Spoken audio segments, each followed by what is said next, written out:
So, good evening to everyone. I welcome you all for this today's online talk. On behalf of Satyashodhak Collective, we welcome you all for the lecture series on Dalit food cultures. Part of that, today's talk is on agrarian changes and food practices among the subaltern communities. The format of the talk will be, I invite Dr. Anand Kumar to briefly tell us the lecture series objective. Then I will introduce the today's speaker, and then speaker will speak for 45 to 50 minutes, and then there will be a question answer session, and then followed by vote of thanks. Then we will end the talk. We are on Facebook Live, and on online also people are watching it. And this session will be recorded and uploaded later YouTube for the wider public. So now I invite Dr. Anand Kumar to introduce Dalit lecture series objective and its aim. Dr. Anand. Yeah, thanks. Thank you so much, sir. So it's my honor to be here with you all, and a warm greeting with humble namaste to one and all. This is Dr. Anand, a research associate from CSH New Delhi. Currently, we are doing a volume on Dalit food culture. So, in order to inculcate the various entries from for this particular, Drew, your voice, yeah. So out of that, we are just started this lecture series. This is the second lecture of the series, and the topic of today's session will be agrarian change and food culture among Dalits. And the session will be delivered by Ramchandra Reddy ji. So without much further delay, I just invite Dr. Gopani ji to introduce the speaker, and then we'll begin our session. So thanks. Thank you. Okay, thank you, Dr. Anand. Today's we are very thankful on behalf of Satyashodhak Collective. We are very thankful to Dr. B.Ramachandra Reddy sir. Is the one extensively worked. Is the one of the very important scholars who have contributed with a social commitment. So we are very happy to have him for today's session.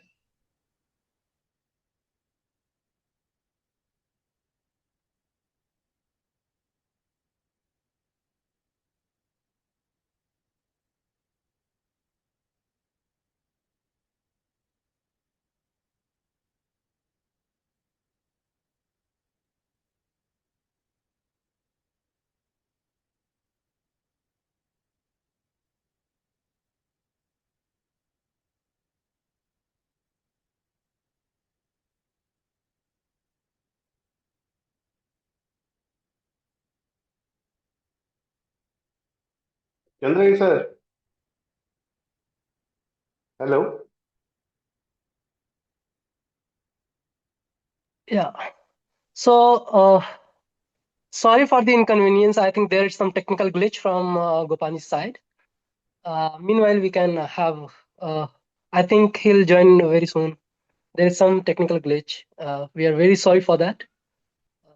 In the age of this technology, we are, I think, at the very verge of this doom.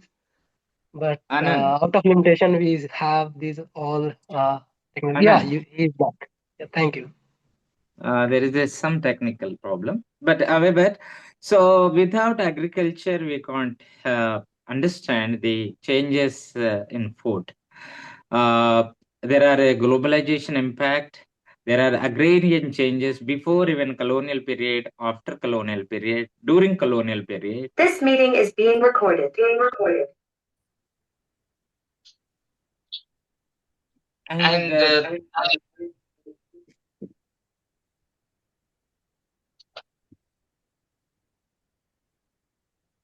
so the fundamental significant changes in agriculture directly impact the pattern of food, its consumption, its practice, and so on and so forth.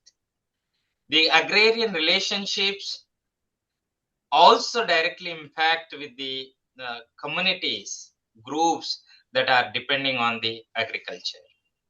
New technology, commercialization of the agriculture, the agrarian business, and the policies that are introduced by the state, and the land owning communities and their relationship with the other communities also deeply impact the relation between food production, food circulation, food consumption, and therefore we have to understand the the deep relation between agrarian changes and food practices, particularly when it comes to subaltern communities within among the Dalits and the tribes and other marginalized communities. It's very, very interesting.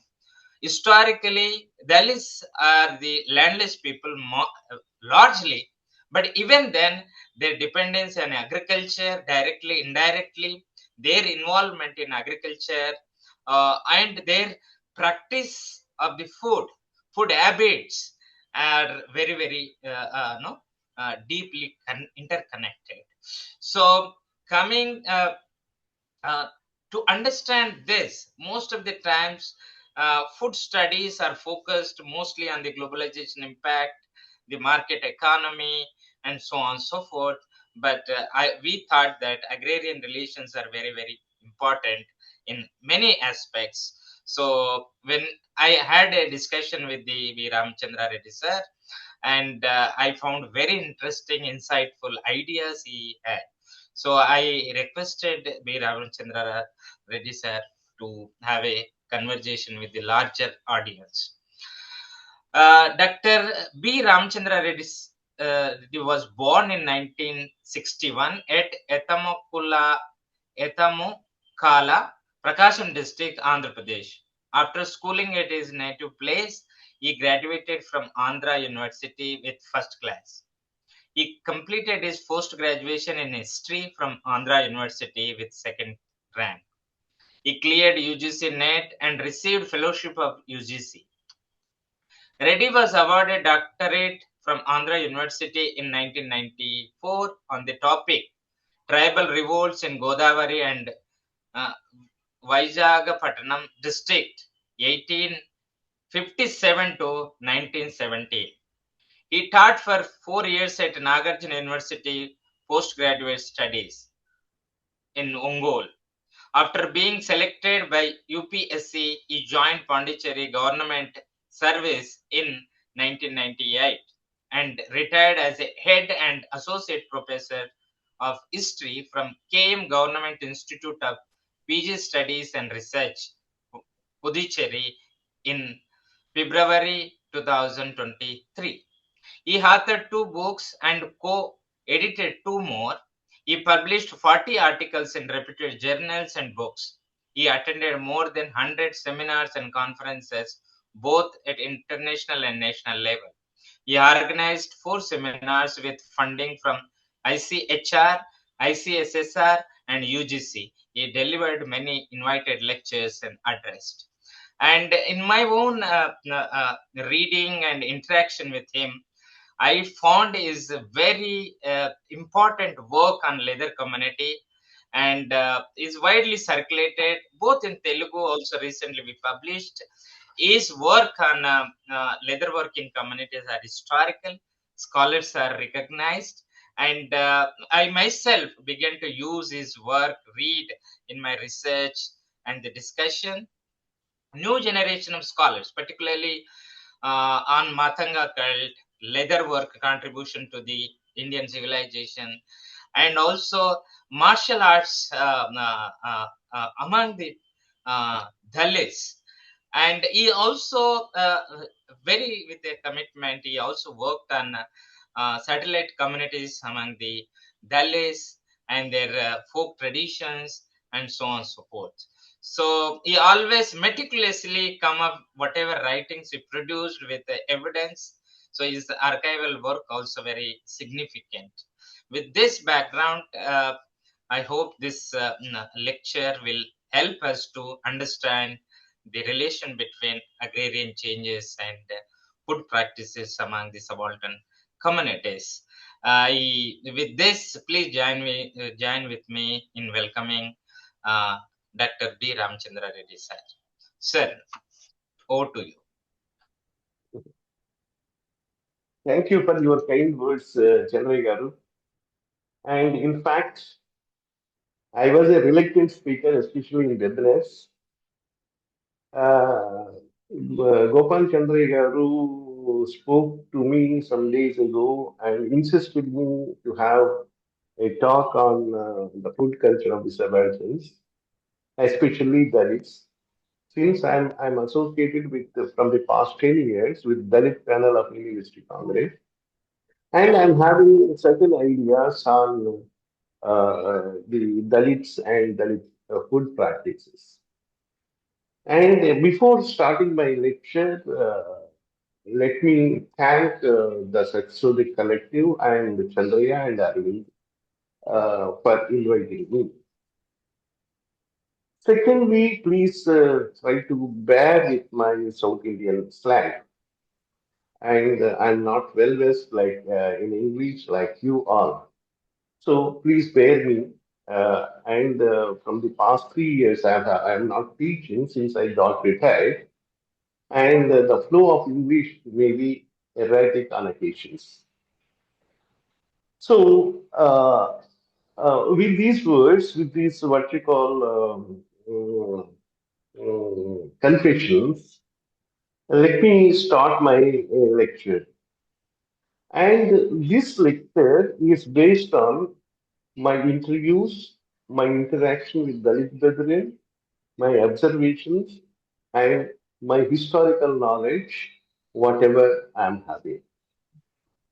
And in fact, when I was going through the Dalit food practices, I was able to come across only one book, barring one or two articles.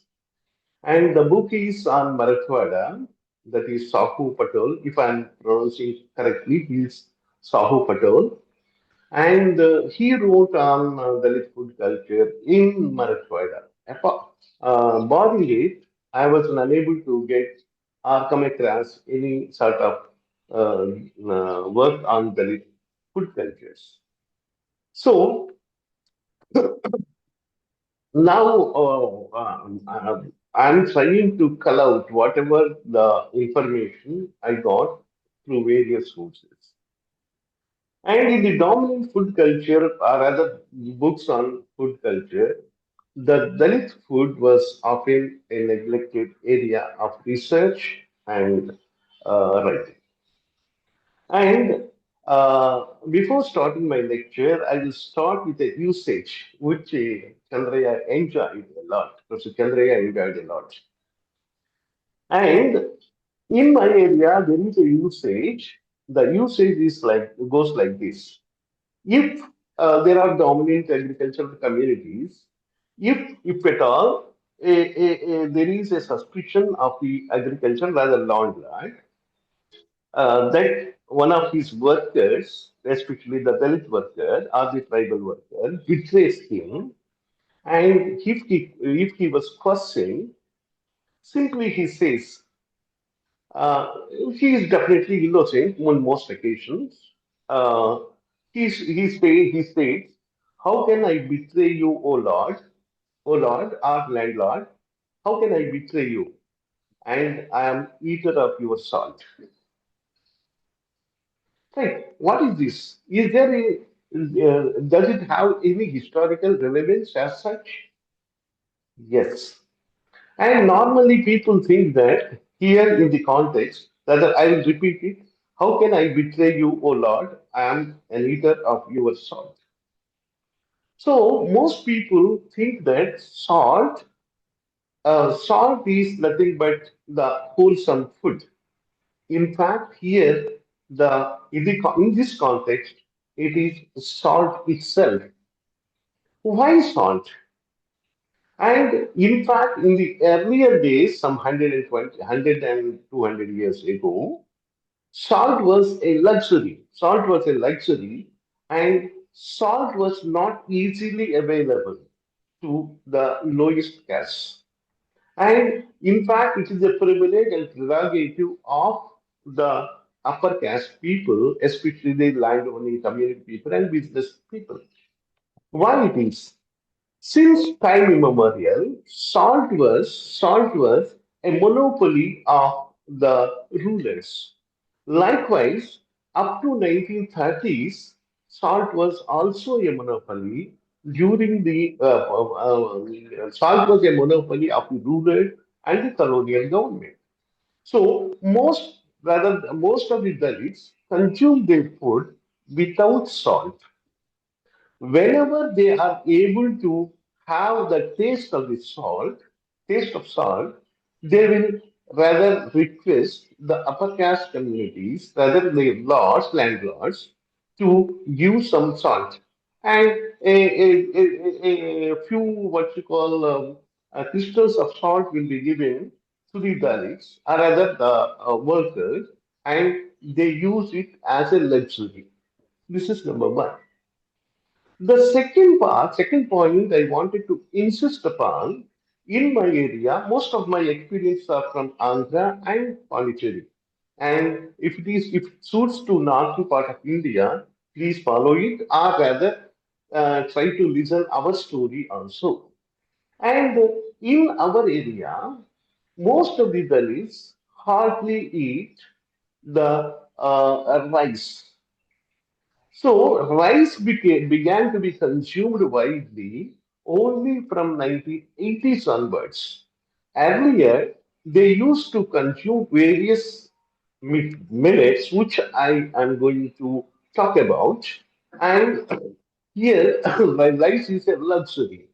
And in fact, rice was often called as Swami Buva, rather the food of the lords. Swami Buva, Gopal Chandraiah knows it very well. For the non-Telugu listeners, it is, I am trying to translate it as Swami Buva means the food of the lords. In fact, before I go further, why salt was a luxury to the people? In fact, there are two ways of what we call producing of salt. One is from the saline water of the sea and its tributaries, number one. Number two, this salt is available for the seashore people, not for the people of the interior. And for the people of interior, and they have to make salt by draining the saline earth. This is called as souding in our area. That is salinate. So this salinate will be collected, and an amount of water will be poured, and the salt of the earth was taken by the water, and slowly it will get crystallized. So this was so almost up to 17th, 18th century. Only after the arrival of Banjaras, Banjaras were salt traders who came from northern part of India and traded in grain and salt. So Banjaras were basically salt traders, and they transported salt from sea to the interior. Till that time, that is up to 18th century, it was hardly found in interior portions, and only after the removal of the ban, rather monopoly of salt by the colonial authorities because of the famous salt satyagraha of Gandhi, and salt was began to be available. So I inquired, what is the price of the salt packet now? So the salt packet now is hardly 25 rupees or 20 rupees. If it is crystals, it is 15 to 20 rupees. So for 15 rupees salt, how the Dalits suffered and how they ate the tasteless food. So I believe, Chandraiah, you are very happy with it now. And before going further, there are different, perhaps most of you know it pretty well. There are different varieties of foods rather as per the qualities or quality, and there are three varieties, namely sattvic, rajasic, and tamasic food that you well know. And normally, sattvic food is for the Brahmins, and the Rajasic food is for the rulers, and the Tamasic food, which consists of everything, and for the lower sections, including the Sudras. So, apart from that, we are having a vegetarian and non-vegetarian. So most European visitors who came to India used to say that Indians were vegetarians, but it's not so. And nearly 80 or more than 80% of the people are non-vegetarians. So non-veg again in this non-vegetarian food, we are having two divisions. Rather, one is accepted food and taboo food. And to some people, some items are non-vegetarian items are taboo.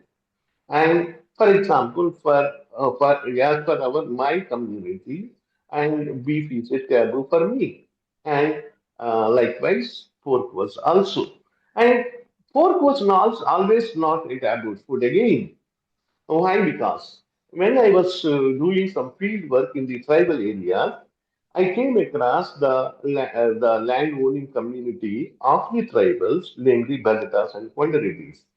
And they used to say very often that if I ask a question, do you consume pork? They will say, pork, yes. And what type of pork?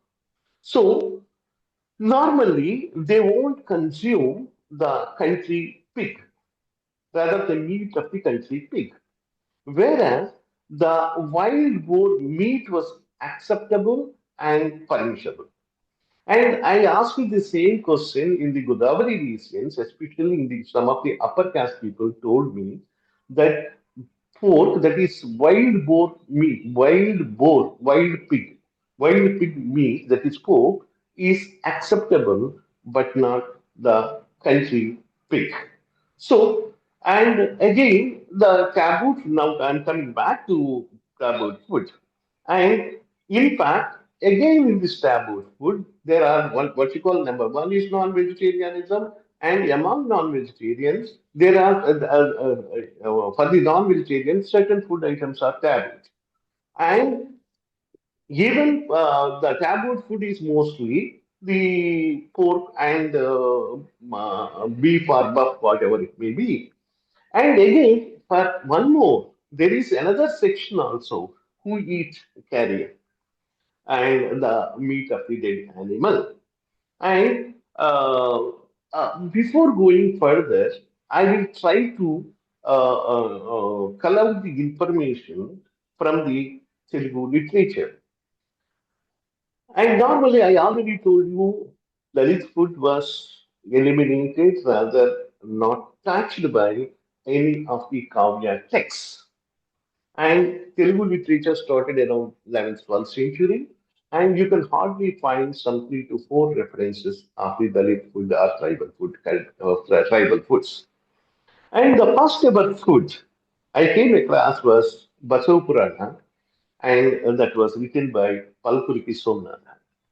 In this Basav Purana, there is a story in which Shiva, in the guise of a Dalit, will carry a calf of, rather calf of the cow, to one, if I remember properly, Bhogaya, and ask him to cut the cow and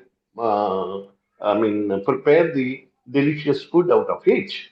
And it was accepted. There was a very big uproar by the Brahmin. So, even in those days, rather, Shiva came in the guise of a Dalit for the first time in the Vasal Purana. And in fact, the second important work is the second important aspect I came across was in Vasal Purana also there is an interesting story. Normally, uh, kitchen is a sacred place for many upper caste Hindus. For example, you are not allowed to enter into a Brahmin kitchen. Why? Because they feel that even your shadow will pollute the food, and even your peep also will pollute their preparing food. And that was the feeling actually in most of the kitchens. So even in upper caste, non-Brahmin upper caste, and normally other than the people of your own, rather relatively equivalent caste, the lower caste people were not allowed into the kitchens. And so it is a concept of purity and pollution, of course. There is a story in Basav Purana, and there is one person by the name Swapachaya. Swapachaya means it is simple in Karnataka region. Swapacha means it's a leather worker. So there is a Shaivite Swapachaya, and he was what you call, he went to the semi-forest region, and he was what you call cooking his food in the open place. At that time, a Brahmin, who with his magic, he used to fly in the air. So this Swapachaya noticed the person who is flying in the air, and he hid his what you call cooking dish with a chapel. So this is very interesting. Why? Because normally the gauge of the lower caste rather the feeling that the gauge of a lower caste will pollute the food. But here, the lower caste man, rather a leather worker, trying to hit his what we call food from the gaze of a Brahmin. It is almost like a retaliation. So it may be understood in the context of negation or something else of Ravigit Guha, which was stated in his elementary aspects of colonial peasant insurgency in colonial India. Then another one is in the Pandita Rajpuritra, in a Brahmin Agrahara, a person will come selling his leather goods. So, selling a leather goods means automatically he is a leather worker selling his own goods. So, a Brahmin lady by name Surasari will try to provide him food. Then, all the Brahmins of the Agrahara made an uproar, and rather, in the meanwhile, the Shiva who came in the guise of the leather worker disappears. So, this is another interesting story, which is very interesting. I used in one of my articles. And so we can see in the Basav Purana and Pandita Rajcharita, the words like Swapachaya, Gwadagara, Madara, Dohara, Antyaja, Madiga, and so on and so forth. So almost all of them relate to the leatherworking communities. And except Antyaja, the word Antyaja is the lowest. And in the same way, you can see the tribal food practice, the Dalit and tribal food practice here and there in Amaktamanida, which was written by uh, uh, Krishnadevaraya. So now I am coming straight away to the Dalit food. And Dalit food some 50 years ago. What Dalits consume? In my area, there was no breads like chapati, rather like jowar bread or sorghum bread, and so on and so forth. And mostly, our food, South Indian food, consists of rice or curry. Curry means a gruel like, and that is what you call the liquid variety of food. And curry is what you call the lump of the grapes. And normally, when I inquired most of in the area, I came across they used to consume some 50 years ago mostly the finger millet that is in Telugu, and I will tell you the English word and the corresponding Telugu word also for the wider audience who know Telugu. So the finger millet, namely Taidalu and Ragulu in Telugu, was an important item. And the little millet, that is Samalu, and Kodo millet, that is Arikalu, and pearl millet, that is Sajjalu, and foxtail millet, that is Koralu, and sorghum or jover, that is Jonalu, are the important food items or food cereals that they use. Normally, in most cases, this was not consumed by the others, especially the landed class. And in fact, surprisingly, nowadays, most of the people are recommending this millets. Why? Because most Indians are getting what we call diabetes. To avoid diabetes, most people are using these millets. So these millets were used earlier by the Dalits. And in fact, I noticed here and there, rather I heard here and there, that they also used the broken rice, not the full rice. So on occasion the broken rice will be mixed with the flour of the finger millets, and that will be made into a curry or what you call the lump, and the lump will be eaten by adding the whatever. Chutneys are, sambars are, other pulp, lentil soup, and so on and so forth. So, no, now, whatever the food item that is being consumed by the Dalit people long ago are being consumed now by the upper class for which reasons. This is the irony. And I came across, and I already told you, rice was a luxury, and that will be eaten only on festive occasions or rather important occasions, which was called as the Lord's food, that is called as Swami Gova, which I already told you. Then what about the curries? And the curries will be, and I'll tell you an important, what you call, important food item, rather dish they used to make, which is called as pachipulusu. What is this pachipulusu?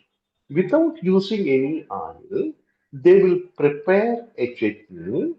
Pachipulusu is a chutney in southern part, whereas rather in Andhra region, Pachipulusu was a liquid type, a soup like in the Telangana region. So the preparation of both of them almost similar. In fact, what you need is the red chilies will be burnt in on fire, and that will be crushed, and after that, an amount of salt and an amount of what we call tamarind will be mixed together. And if you like, you can add some bits of onion. So this was made into a chutney like in Andhra part, whereas the same by using the same in the Telangana part they make it as a soup, and that is being mixed with the food. And this is the Pachipulsu story. And And they used to make mostly the chutneys. Chutney means we call it as pachadi. Pachadi means chutney. And the basic ingredients are one or two vegetables, red chilies or green chilies if it is available, and the tamarind pulp or tamarind, and an amount of what you call salt. That's all. And apart from that, they used to have rasam. Right. Rasam. What rasam means? Charu. We call it a charu. Rasam is nothing but a soup of what you call tamarind by adding salt, and a small ingredients. If it are, nowadays we are adding tomatoes also, and some sort of chilies. So this charu was appropriated later by the Britishers. And this charu was known, rather rasam is known in Tamil region as Milagu. Milugu means pepper and tanni means water. Earlier days they used to add pepper mostly, and later it was substituted by some other military and so on. So this Milagu was appropriated by the Europeans, and they changed it. They changed the texture of the rasam or Milagu or rasam, and they added some of the bits of meat and so on and so forth, and they used to call as milagu tabari. So if you go to any cookbooks, you can see the preparation of milagu tabari. And in fact, uh, I asked some of my friends, and what about curds or something like that, rather a dairy product. And normally, all these what you call millet food, after making it as a lump, they will add butter. They will add buttermilk, and the buttermilk mixed with a small amount of salt, and the chutney as a side dish is a beautiful, rather delicious food for most of the Dalits. I asked them, do you have a buffalo? I asked some of my Dalit friends, do you have a buffalo? How you can get the buttermilk, whatever, curd or something like that. So he told me, we never use curd, we use buttermilk only. Then I asked him, how you get buttermilk? Do you have a buffalo or cow? No, no, no. In those days, I'm talking about 40, 50 years ago, in those days, normally people won't sell milk. People, whether lordlands, are having a lot of buffaloes or cows. They never used to sell the milk. Instead, they ferment the milk to transform it to what you call curds or yogurt, whatever the name may be, and that will be churned. And after churning, you will get butter, and the butter is important for them. Why? Because this butter will be melted, butter will be melted, and that melted butter will become clarified butter, that is ghee or neghee or whatever it may be. So after churning, after getting the butter, what the remaining, rather the butter, what they will do with the buttermilk means, they will give whomever they want. So that is free of cost. But that is not the case from the party or from the past 40, 50 years. Why? Because and most of there are two things in the initial stages, some 40 years ago, the people began to sell the milk to the dairies, and very recently, when the agriculture became uneconomical, most of the riots are agriculturists. I mean, took away their what you call cows and buffaloes. Now you can hardly see in many villages the land has won't have the cows and buffaloes. And when because here I come back again. And so they will use this uh, food. They will use this uh, Pachipulusu, rasam, rather charu, and buttermilk mostly. And urgai means pickle. There are certain pickles, and whatever the green that is available, they will make it into a pachadi or chutney, and whatever vegetables that is available very near, very freely, they will cook what you call the food. So, again, now how can I link it with agriculture? Some 40 years ago, I went to my sister's place near Nellore.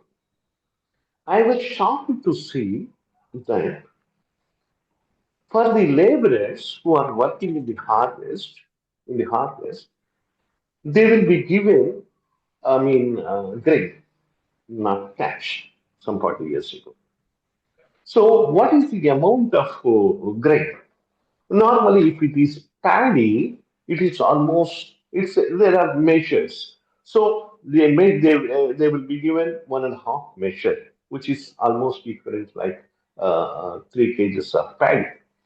And these 3 kgs of paddy will be taken and will be bartered with the millets in the shops. Why? Because I asked why you barter it. Sir, that is not affordable and paddy is very costly, and that's why we used to give it to the shaukar or the merchant, and will get what you call the cheaper varieties of millets. And another bigger aspect, another important aspect is the paddy should be pounded first. Pounded. So the pounded, after pounding them, you will get rice. And this rice it should be consumed within a day. The pounded rice should be consumed within a day. That's what they told me. And how far it's true, I don't know. Why? Because you can hardly see now a pound nowadays the pounded rice. So, in fact, that is the important aspect. So they used to barter it, and whatever little oil were wanted. And I know very recently, and people used to take the lemon size means this size, lemon size, what you call tamarind, and some 100 grams or 50 grams of red chilies, and a little bit of oil, 50 grams or 100 grams of oil. So they used to take this and to prepare their foods. This is up to 40 years when I was as a young boy. And in fact, the change took place some 50 years or more. Some 50 years or more. And in my area, there are two Dalit communities. Number one is Mala and number two is Madiga. Madiga is basically weather workers, you know pretty well. And Malas are agricultural laborers. Earlier, it was stated that in the text, it was stated that they are also weavers. Right. What is the work of the Madigas? So, how they are connected or related with the agricultural operations or agricultural fields? So wherever there was water lifting mechanism, the water will be lifted by 2 to 3 varieties. Number one is yatam. Yatam means this is picota. Picota means it's almost like a balance on a bamboo, rather on a log, where a person is moving from one side to another side, and the water will come out of the well. This is called as picota or yada. And mota and kapila are almost the same.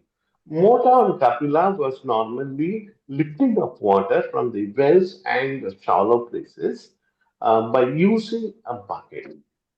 And this is, normally in southern part of India, you can hardly see the Persian wheel. Persian wheel was mostly, used in northern part of India. I hardly saw what you call the usage of Persian wheat in southern part of India. And for both this Kapila and Pikota or Yatam, what you need is a big leather bucket, a round, big leather bucket. And in the Yatam or Pikota, and you have a person has to empty the leather bucket and he will put it in the well again. Whereas in Kapila, that will be self-emptying when a person is used by using what we call buffaloes or oxen, and when it is being rotated, and it will go further and it will come back. So it will empty itself, and so it's what we call water mechanism, rather water lifting mechanism. So, one water lifting mechanism, what you need? You need obviously a leather bucket, a big leather bucket, a big leather bucket. And this big leather bucket should be used by using an entire what we call hide of an animal. That will be so big. And now these buckets will have some periodical repairs. So that's why each and every agricultural family, for example, for 10 agricultural families, there will be a Madiga, rather a leather worker will be associated, and he has to provide him what you call the leather bucket, and he has to attend the periodic repairs whenever. No, normally.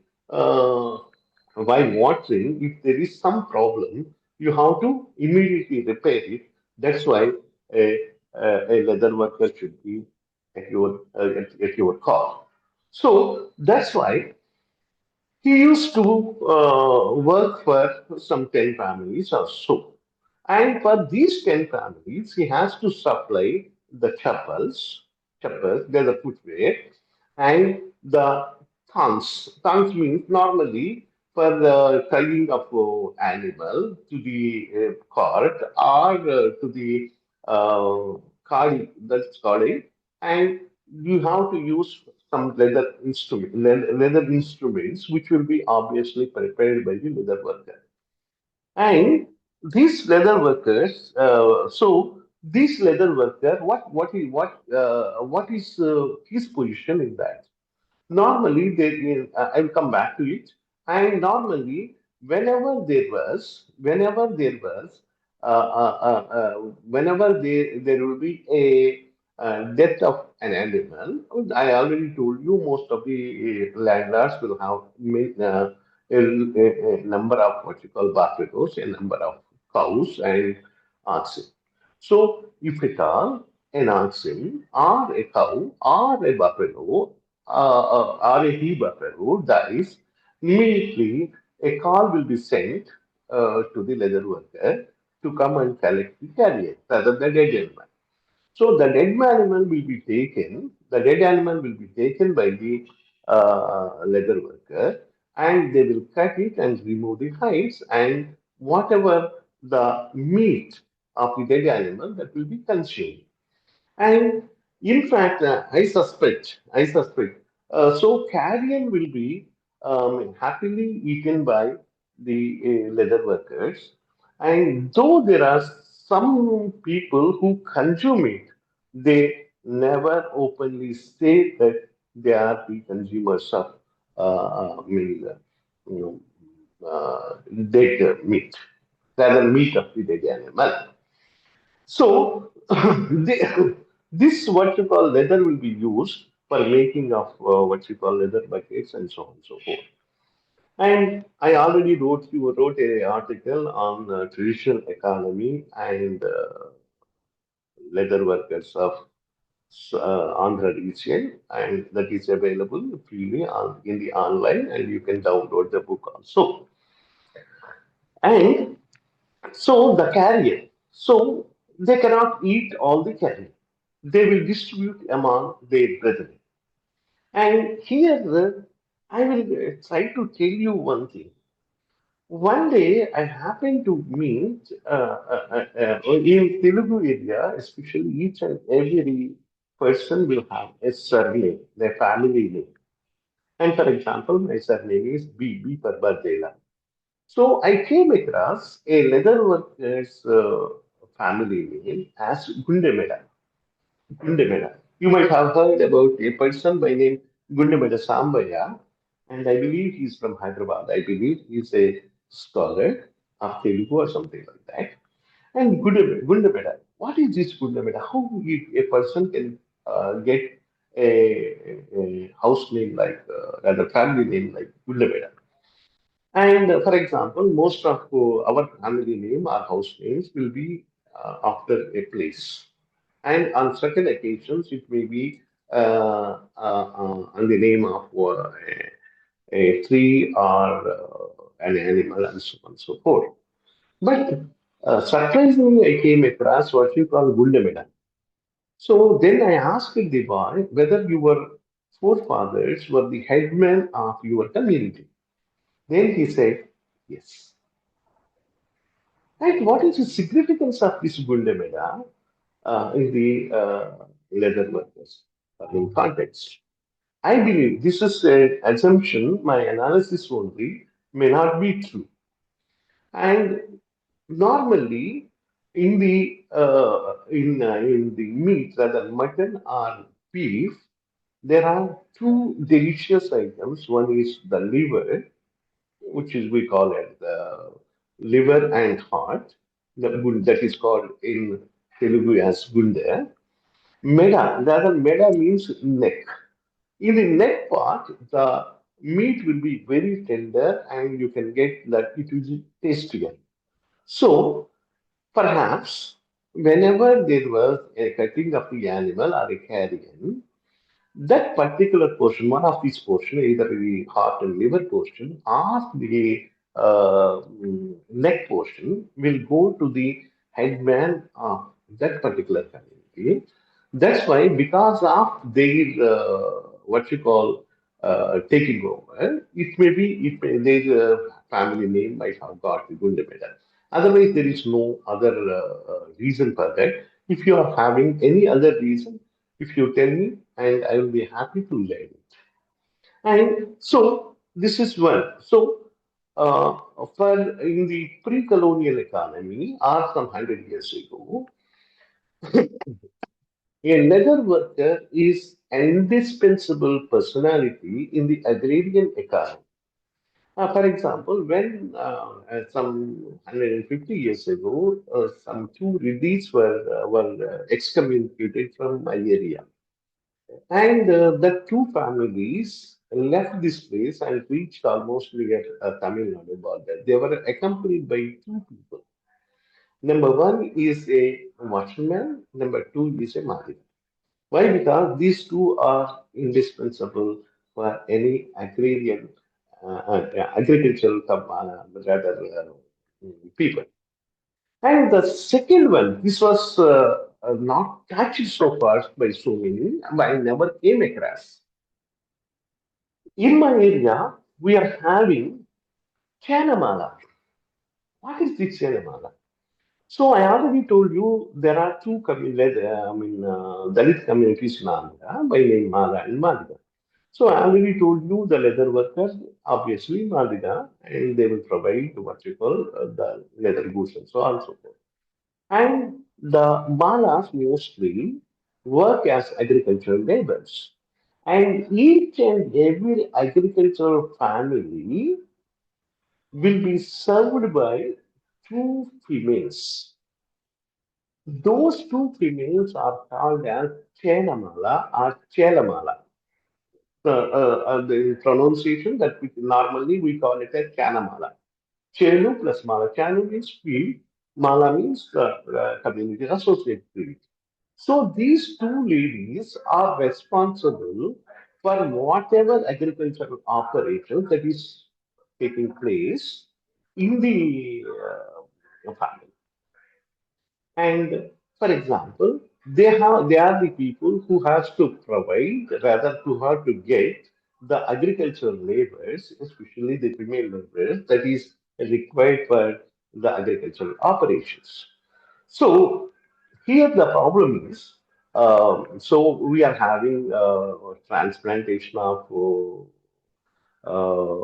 paddy or transplantation of seeds, rather transplantation of paddy saplings and I mean, sowing of the seeds and cutting of the reaping and harvesting and winnowing and so on and so forth. For all these works, they should be with the family of the landlord. And so, what these people used to get. And normally, either the leather worker or these child mothers will have a share in the agricultural produce. Normally, this agricultural produce is a bag full of what you call paddy or whatever grain that was produced. Number one. So normally during the harvesting time, the Chanawala and the leather worker will come and they can take away a bundle of unheaped what you call product. For example, if it is rice, rather the rice with the paddy with stalks, and they can take whatever amount they need. But the only thing is they have to carry. So they will tie it a big what you call heap or mopu, we call it as, and that will be some 50 kgs or 60 kgs of grass and paddy together, and that will be tied, and he has to carry, and he has to carry it. So he cannot take more than he cannot carry. He cannot carry more than what he can. So this is normal practice in our area. And at the same time, the same for Charimala, whenever there was this is what we call the harvesting field will be there. We call it as Kallan. And after winnowing, each and every grain, rather agriculture produce, will be winnowed. And in the winnowing process, whatever rather the grains that was not having substance will go out, and half grain. Some in paddy, half there will be half grained what we call paddy seeds. That will also go. That will be left out. So after leaving this harvesting place, this Chalamala, they are having the privilege of what you call winnowing again and taking home whatever the rather half what I can say, Talu Taraka. Talu Taraka means, half formed what we call grains. That will be taken and that will be consumed. So that is part of this. Again, in the agrarian economy, normally in the villages of South India, we can see another a system by name IGAS. IGAS means it consists of 12 village officers, rather service people. And it consists of Brahmins. At the top, we are having Brahmins and Shastramen, and then Barber, and so on and so forth, including a blacksmith and so on and so forth. Normally, this system is called as Jajmani system in northern part of India and Belatadari system in western part of India, whereas we call it as Aiga system with a small difference. So almost these three are almost uh, kin, but not exactly the same. And normally an Aigar will be given as what you call 1 or 2 acres of land, and apart from that, and they will be attached to the agricultural families, some of the agricultural families, and they will receive whatever, the said amount, one bag of paddy and so on and so forth. So, uh, in this process, we call it in the local records, rather the village records. There are two important people. One is Veti. Mostly Vetis come from the Mala families, Dalit from Mala families, and we came across what we call the Madiga or the Dopawadu, and perhaps it is a correction of what you call Dapu word. Dapu means drum. So dopa word. So these two words you can see very often in the village breakups. Um, so I already told you they have to supply what you call agrarian goods, that is what you call the leather bags, to lift the water, and they have to supply ropes, chapels, picks, and so on and so forth. Apart from that, they will be given the dead animals in the family. And in fact, I already told you they are the removers of carcass and the flesh of which is eaten. And whatever the remaining flesh, for consuming the dead animal, something will be there. And that is called as the soft meat. Soft meat means kandal. Kandal means, and there are two varieties. One is with bones and those without bones. So normally the flesh without bones will be dried, sun dried. Normally by adding an amount of salt and an amount of turmeric, and they will dry it sun dried. And this sun-dried pieces is called variously in Telangana part. It is called as Vatturakanu or Vattu, and so on and so forth. So it will be an important side dish if it was fried in a little bit oil, and it will have some crispy, different taste.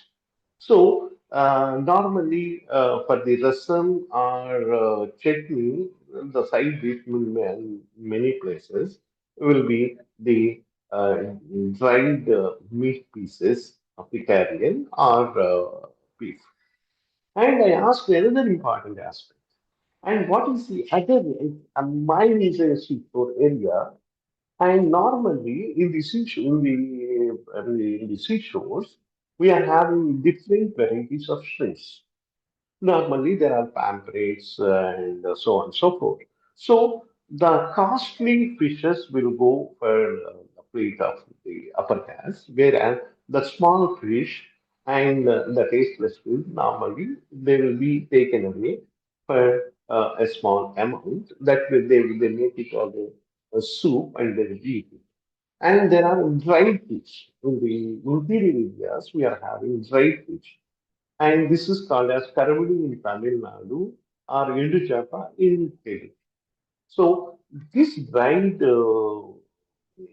fish will be burnt on a piece of charcoal or something like that, and that was another delicacy that was consumed as a side dish along with the chutney or the rasam or papucharu.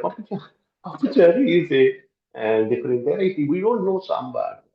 The, until very recently, we don't know sambar. We know only papucharu. Papucharu means and a little lentil. Uh, what is the ingredient means? A little lentil, mostly and the green gram or uh, urud dal. Kandipapu, we call it as kandipapu, urud, sambar dal, and then Bengal grammar like that. So a little amount of tamarind and salt and chili. That's all, not more than that. So that was another delicacy that was frequently used by almost all the families, including the Dalits. But in the affluent class, the percentage of lintel will be more, the percentage of pulses will be more, whereas in the lower sections, the percentage of pulses will be less because they are very costly. So, what else? Ah, this is lentil soup and dried meat. I already told you fish and dried fish.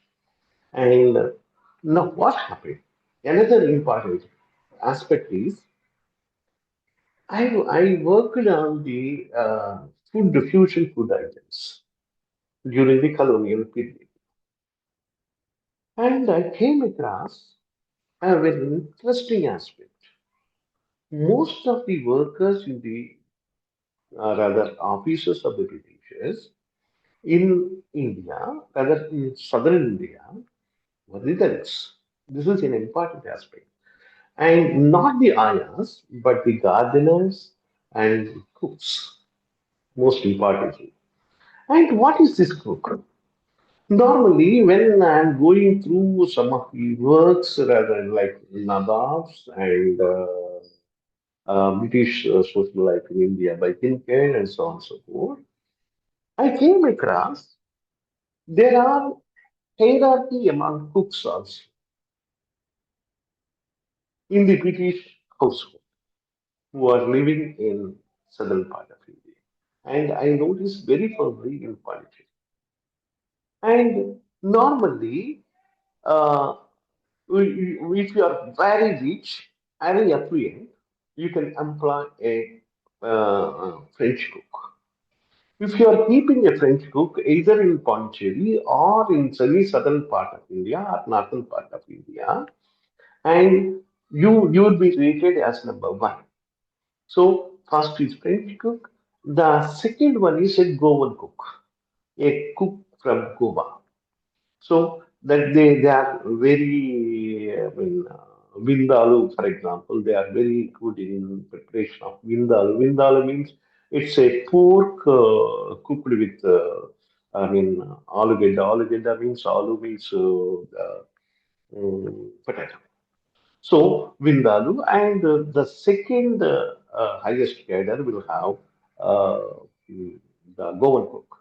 Normally, many of these soldiers, rather than small officers, will have a Dalit cook. Then I am going through why Dalit cook. In you can see if you go to Pondicherry, if you consult most of the Dalits in the urban areas, what is your forefathers means, they will tell my forefather, my grandfather was a cook in the household of the great man. Then I asked, then why a Dalit cook? Normally, I already told you in most of the household, rather households of India, we are having some polluted food or taboo food. So in this taboo food, pork and beef will be there. So normally, these will not be touched or cooked by the Hindu cooks. And if they imply, Muslims are very good cooks, no doubt. And most of the Muslims were employed in with the British, especially as soldiers, as householders, and so on and so forth. But the Europeans, least like to employ a Muslim cook. Why? Because the Muslims will not cook pork. Why? Because as per their custom, they are not supposed to touch wine, they are not supposed to touch pork. That's why they won't accept. That's why they always use what we call a Dalit cook who can cook both pork and beef. And at the same time, he never mind to serve the wine. That's why you can see in most places, especially in the colonial cities, the Dalits were the cooks of the Europeans. And at the same time, in this process, some of the food preparations of the Dalits also entered into the, Anglo-Indian or the other British food items. I already told you this rasam or miligatani or what you call charu, we call it charu, that became miligatavani, especially in Madras area. The Dalits of Madras made it as what you call miligatani into miligatavani of the teachers. And the second important item is the curry. Especially, there is one particular item in British food. If you go through the British food items, there is a food item by name country captain. What is this country captain? This is a heavy variety word. Country captain is I mean, cooking of meat, whether it's a dish prepared out of meat by using the minimum ingredients. The minimum ingredients, like what you call uh, salt, chili powder, and turmeric, and a few ingredients like ginger and what you call pundu means telegedda means garlic. So by using minimum ingredients, they used to cook what you call some varieties, which a refined variety of this is a curry. Normally, Madras curry was very popular later and later on in later days. And this Madras curry was where the masala of Madras curry was prepared, and they were sold in what you call small packets, dabba. And so country captain is also a variety. Normally, when you see the preparation of it, it is almost akin to the basic meat preparation of many of the Dalits. Now, this country captain and Madras curry was very popular dishes in, and of course, Miligatani also very popular dishes. These are some sort of modifications of certain Dalit food. So, right, then how it changed and what are the changes in the agrarian aspects? So, I already, rather, I am mixing both food and agrarian operations during my lecture. And one, when the change took place actually, and Chandra Garu, Chandra Garu, Yes, sir. uh, can I take another 5 minutes? Yes, sir. 5 minutes. I'll conclude in 5 minutes. And in 1980s, there is a change in southern part of India. The giving of freebies became very popular. It was started by M.G. Ramachandran in Tamil Nadu, and it was copied by N.T. Ramarao in Andhra. What is this? So, in this, the free distribution of rice, rather with minimum payment, rice was offered. For example, 2 rupees a kg rice. Nowadays, it's almost like free. So, and then that is being continued from the last 40 years. So, the rice was distributed, and for a paltry sum of 2 rupees. And this is number one, point number one. When this rice was distributed, initially, as now nobody is eating this, what you call public distributed rice. But some years ago, some when I was young, some 80s in the 80s, people used to finally eat this. Why? Because I already told you they got fed up with what you call the millet food, and they began rather by imitating, rather following the upper caste. They also began to use rice.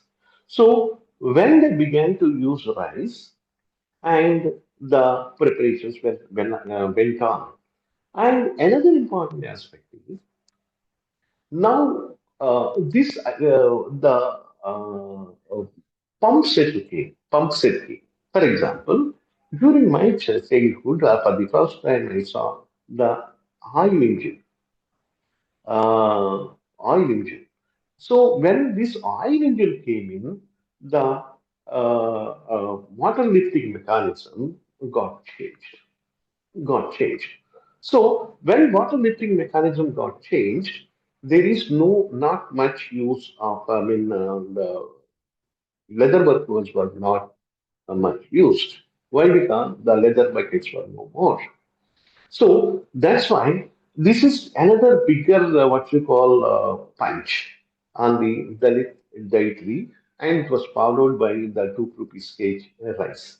And at the same time, and the mechanization took away all the things from the villages. For example, there is no need of laborers. Rather, with less labor, you can sow the grain, you can transplant what was rice happening, and you can the cutting machine and harvesting. Everything will be done by the machines. So now there is rather the Mala and Madhika are using almost eating almost the same food what other communities are eating. And nowadays, they are leaving the agricultural laboring work. They are going to the nearby town and they are earning. And nowadays, another important aspect is that there are so many curry points in the Kusnanda region. And I happen to see some of them in the Telangana region also. And slowly that is coming up in the Tamil Nadu, especially I saw in Pondicherry. So there is no need of what you call preparation of curries or vegetable, what you call dishes. So if you go and give 10, 20 rupees or 30 rupees, and the sambar is instantly available, and the vegetable dishes is readily available. Now they are cooking the rice, and you can hardly find the millet eaters nowadays. In this way, after 1980s, the food preparation, rather food consumption, rather drastically changed in the rural side of Andhra, Tamil Nadu. So Andhra, Telangana, Tamil Nadu. And I'm having a lot of ideas, but and have to follow time. I think I almost took 1 hour. And here I'm stopping here. And thank you for a patient hearing. And again, I'm thanking Gopan Chandraya and Satyashodhak Collective for this opportunity, especially to share some of my ideas. And in fact, if anybody writes some article on the Dalit food in Andhra region and Telangana region, I am the happiest man to give my ideas. Thank you, Chandra Garu. Thank you for the collective. Thank you. And it's over to you, Chandra Garu. Thank you, sir. Thank you very much. Now I ask Anand to moderate the question answer. Yeah. Chandra Garu, So, Chandra Garu, ఒక చిన్నది Sir, ఒక చిన్న request and please the question should be straight. It should not be like Delhi type of questioning. Rather, yes, 15 minutes, talking 15 minutes and searching for the person in the in your entire talk. So the question should be sharp and crisp. Okay? sure. so thank you so much, sir, for this insightful lecture. Though you have, I think, covered almost all the questions that can be come from this field. However, if there is any question from audience side, the floor is open. Please ask or type your question so that we can go ahead with your question. However, I think before moving to Q&A session, if there is some reflections from Gopani ji, it will be really helpful for the audience because you have more grip on it. So you can, I think, bring some new anecdotes and reflections from your region, if you can, if you wish to.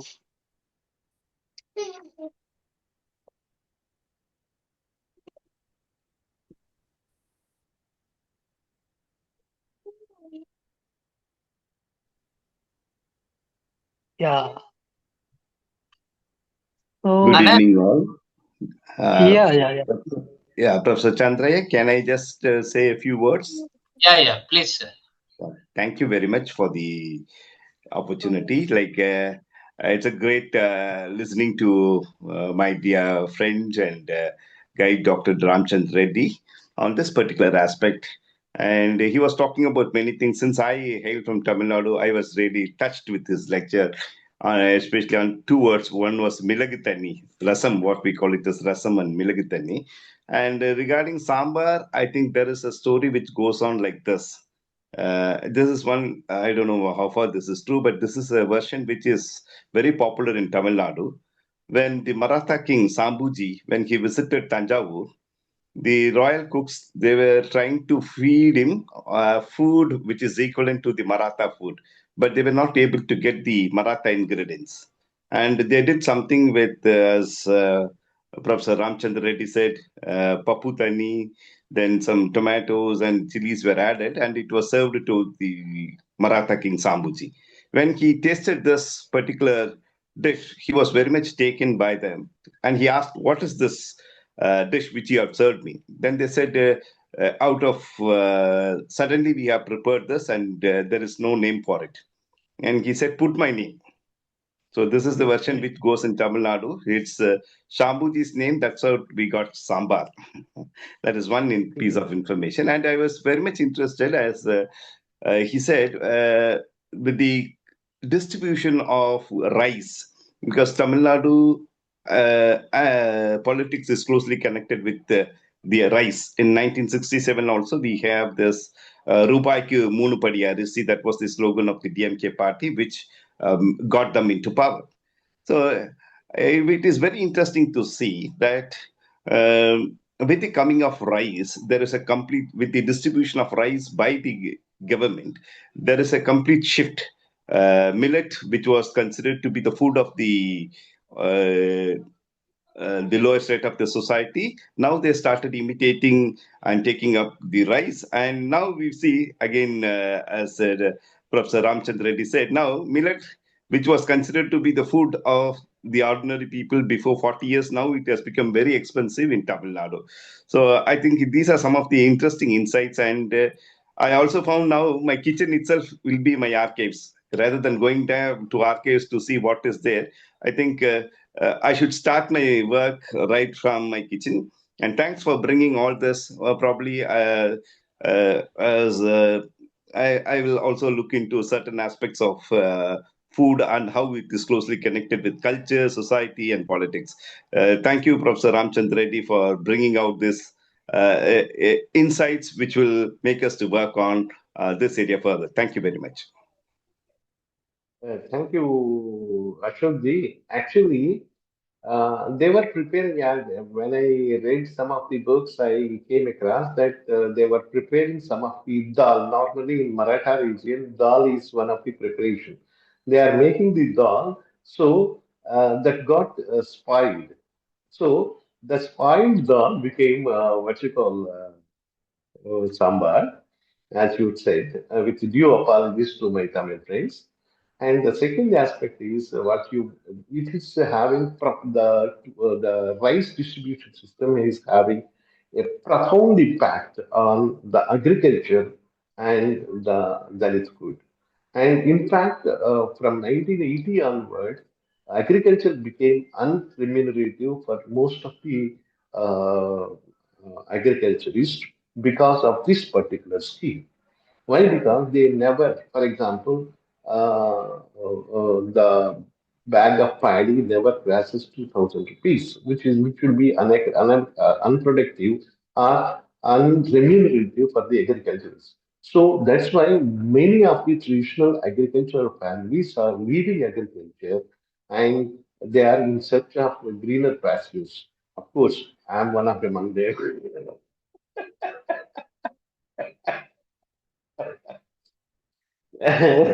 So these are it's a very good area of research.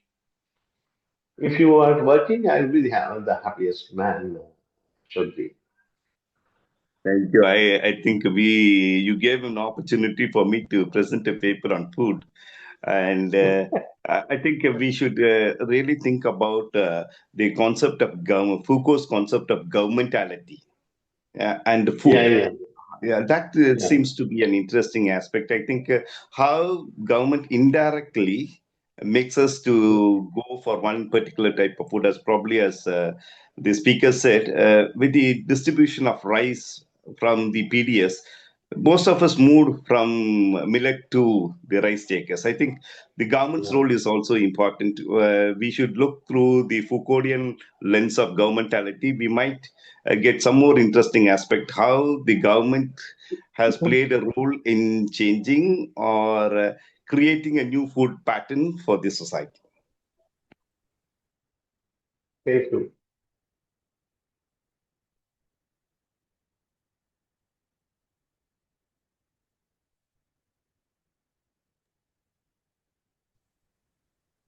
Sir, I have a Chandraiah, sir.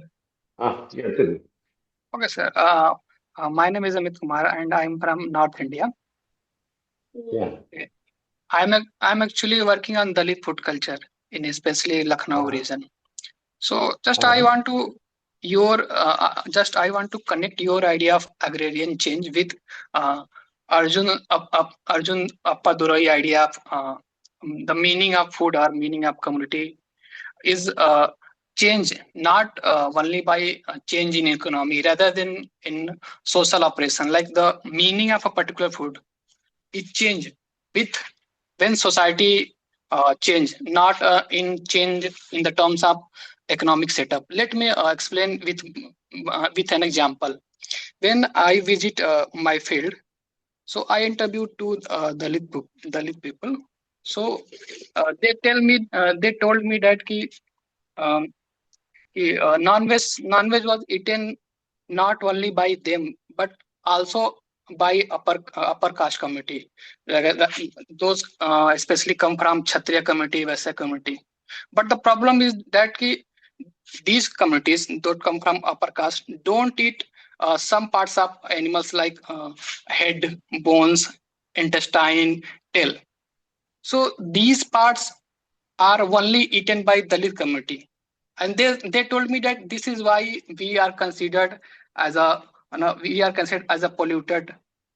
So, but now if we visit a modern restaurant, especially non-vegetarian modern restaurant, we find that there are dishes recipes made from same part, from head, bone, intestine, tail, something like that, and they are very expensive.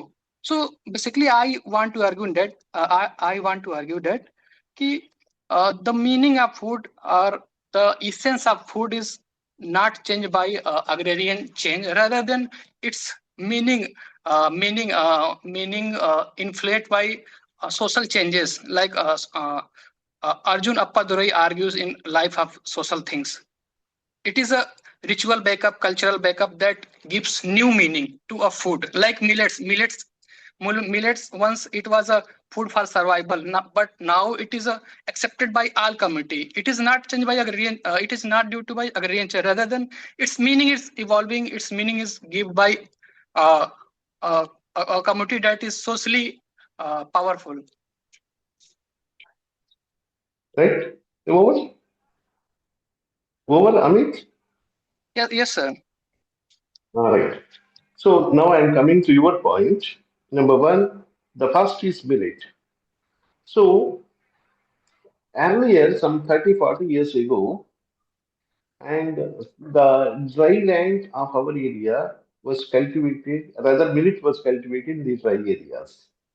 Later, the cash crops came in, and you cannot see the millets. So why people rather millet was not a polluted food at any historical point of time. And millet was normally, cheaper when compared with the rice or wheat. So in South India, we are rice eaters. So millet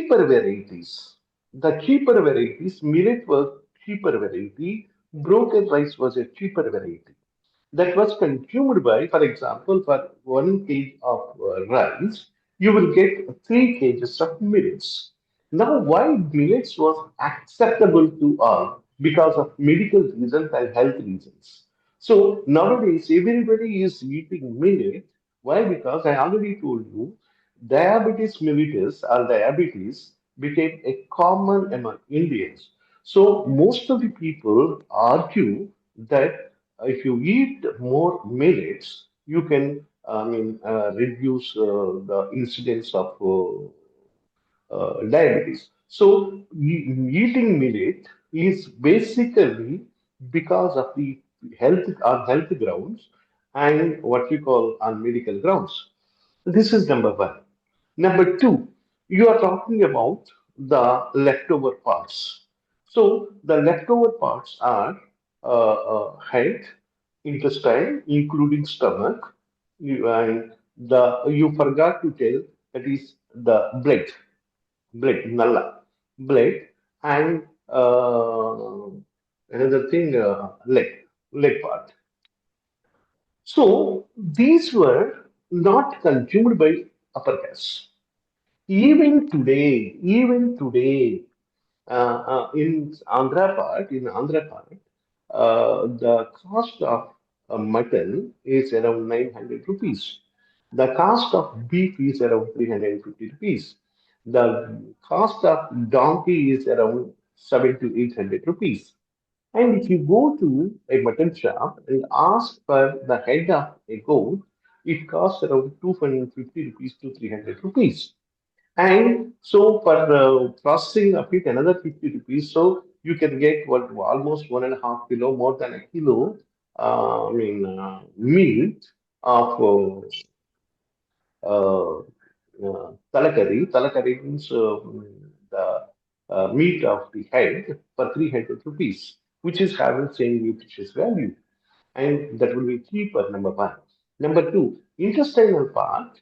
And it's not a taboo, even among Muslims. This intestinal part will be mixed with a chutney.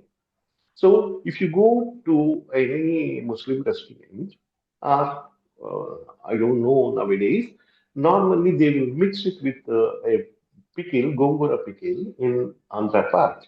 And at the same time, they used to prepare a masala like that will be given as a side dish for the biryani and so on and so forth.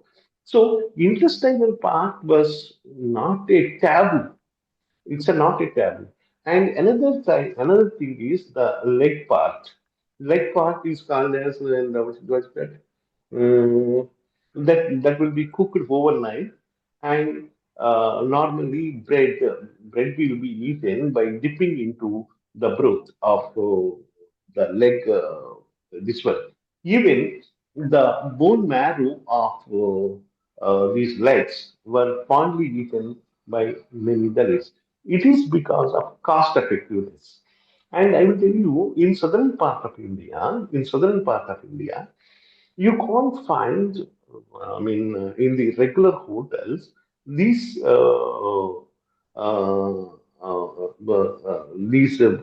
these items are not served in the big hotels. Whereas there are certain hotels, rather middle class hotels, normally you can get talakati. Talakati means the curry of the head and the meat of the head, the intestinal part and the blood part, and then these will be, sold, including the leg soup, will be sold in most of the places and the below middle class hotels, not in the rather high class hotels. And I think you need a bit correction.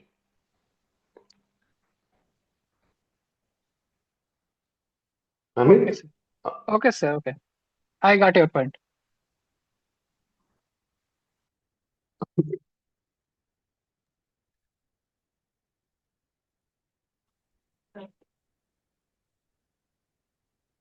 Any other? cash, even cash trapping pattern also spoil the traditional food items. Okay, Chandraiah, you can. Sir, sir, sir, please, please, please throw some light on kitchen gardening. Among the Dalits, was there any traditional kitchen gardening? Right. Normally, there are two aspects in. I used to visit the Dalit colonies often, and earlier there will be a thatched house, namely Gudisa. So around this, you can see here and there. some sort of gardening, especially there are two or three varieties which I often saw. One is gongura. Gongura means it's a leaves. Normally, that was mostly rather widely used as chutney in Andhra part. The second important one is Swaraka. Swaraka means the god. The god. Swaraka, how what it would be called? Swaraka in Hindi? Swaraka ఏమంటారండి? It's a god. So this god normally they will plant it and it will go up in the on the what you call a cattle house or hut. So they will pluck the god and uh, it is sufficient for the curry of 2 to 3 days. So this I saw. But the kitchen gardening, why? Because uh, the area of the house will be very small, the vacant ground will be small. That's why you can hardly see the kitchen gardening in uh, Dalit areas of my place. I don't know about other areas.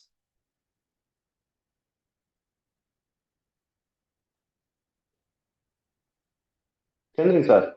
Yes, sir. Are there any?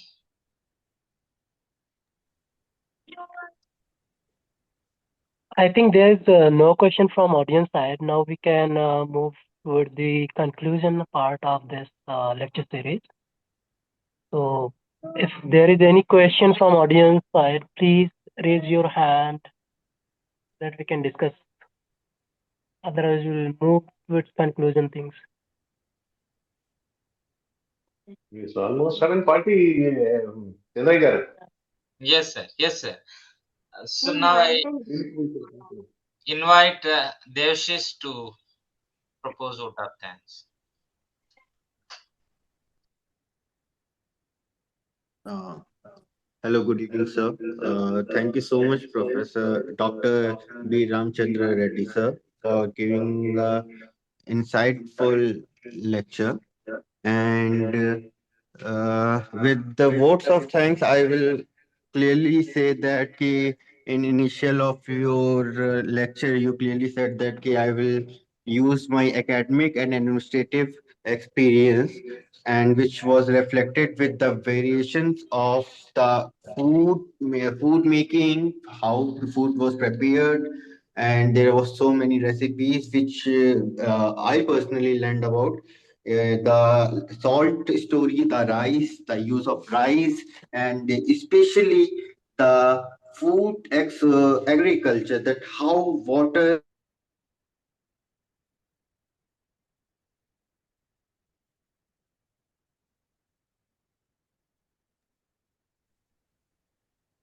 Devashish, you are not audible now. Please refresh your thing and then get back.